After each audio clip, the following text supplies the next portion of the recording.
الصلاة قد قامت الصلاة.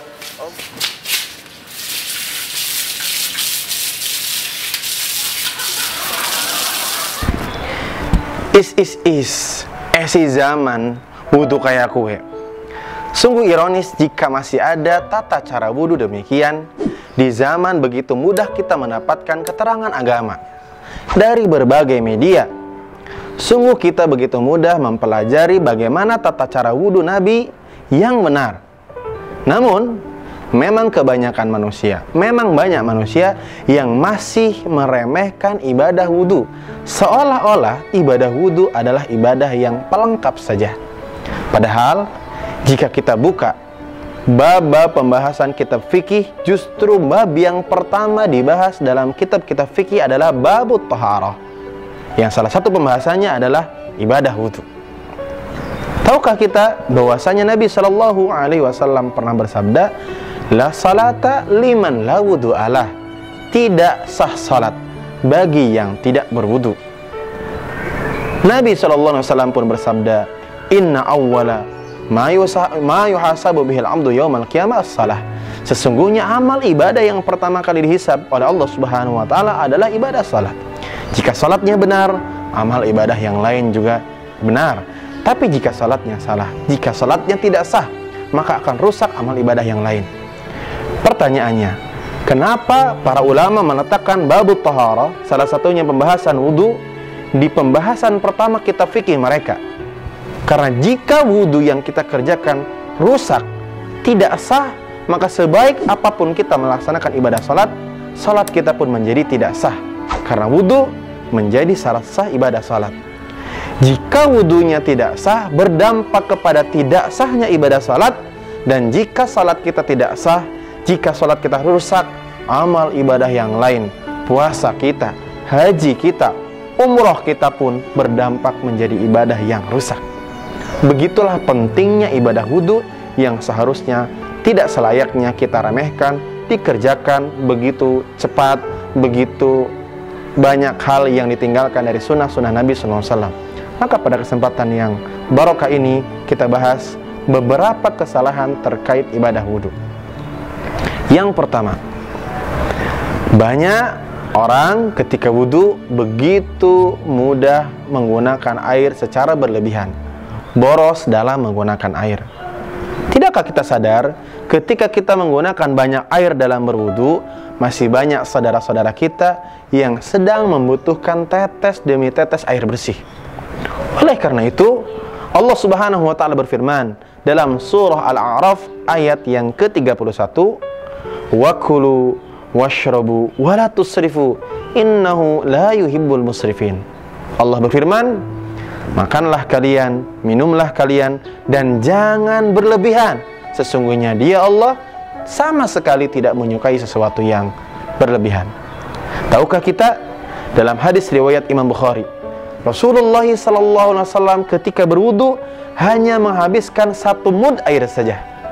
1 mud kata para ulama kisarannya antara 0,6 liter sampai 1 liter saja. Bayangkan begitu hematnya Nabi dalam menggunakan air ketika berwudu. Kesalahan yang kedua yang banyak kita temukan juga dalam ibadah wudu saudara-saudara kita, yaitu banyak saudara kita yang berwudu ketika membasuh lengannya tak sampai siku. Banyak kita temukan di antara mereka tidak melingkis lengan bajunya sehingga wudunya tak sampai siku. Padahal para ulama bersepakat berwudu membasuh lengan rukunnya sampai siku, sebagaimana Allah berfirman dalam surah Al-Maidah ayat yang ke-6, fagsilu wujuhakum wa aydiyakum ilal marafiq, basuhlah wajah kalian dan tangan kalian sampai siku. Sehingga jika ada orang yang berwudu membasuh lengan tak sampai siku, pastikan wudunya tidak sah. Dan jika wudunya tidak sah, pastikan salatnya tidak sah. Dan jika salatnya tidak sah, rusak, amal ibadah yang lain pun berdampak rusak. Maka perhatikan wudu kita ketika membasuh lengan, pastikan lengan baju kita dilipat sehingga sampai siku kita. Kesalahan yang ketiga yang juga banyak dikerjakan, banyak terjadi dalam realitas kehidupan, yaitu tidak memperhatikan bagaimana membasuh kaki yang benar. Umar ibn Khattab radhiyallahu an pernah menceritakan, suatu ketika Nabi melihat orang yang berwudu. Lantas Nabi mengatakan, ulangi wudumu. Pertanyaannya, apa yang membuat Nabi memerintahkan orang ini mengulangi wudunya padahal dia sudah selesai wudunya? Ternyata Nabi menemukan ada seujung kuku yang kemudian tidak basah di bagian kakinya. Subhanallah, seujung kuku saja membuat Nabi memerintahkan orang ini mengulangi wudunya. Bahkan yang lebih mencengangkan, Nabi SAW pernah bersabda, wailul lil aqabi minan nar, dalam hadis riwayat Imam Muslim. Neraka wail, celakalah bagi pemilik tumit. Para ulama mengatakan pemilik tumit di sini artinya orang yang berwudu namun tumitnya tidak terkena air wudu.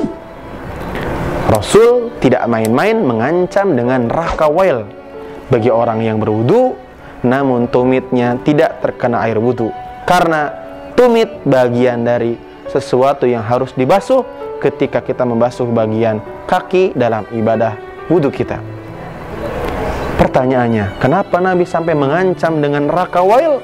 Karena ibadah wudu kita menjadi syarat ibadah-ibadah yang lain.